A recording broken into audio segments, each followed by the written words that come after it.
Kot pravi semiška županja Polona Kambič, je vlada sprejela program. Ampak kje pa bodo sredstva, kdo jih bo zagotovil, to pa ne piše notri in tudi nihče o tem noče kaj dosti vedeti. Minuli mesec so zmanjšali tudi sredstva namenjena za zaposlitev 3 svetovalk razvojnega menedžmenta in RIC Bela krajina je eno od njih moral odpustiti.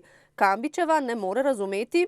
Če država ne najde teh 40 000 ali pa 30 000 evrov, da bi usposobljen človek, ki veliko svetuje našim podjetnikom in jim da neko pomoč, ki so jo resnično čakali in potrebovali in je nikoli do sedaj niso bili deležni. Kako pomembna je bila njihova pomoč, kažejo rezultati prijav belokranjskih podjetnikov na lanski razpis za razvoj podjetništva in ustvarjanje novih delovnih mest v Pokolpju.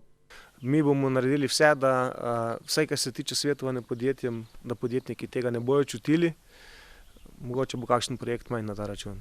Minuli teden se je končal drugi 700 000 evrov vreden razpis namenjen podjetnikom, ki želijo vlagati v Pokolpju. K nam je prišlo nekaj več kot 50 podjetij se pozanimati o razpisu.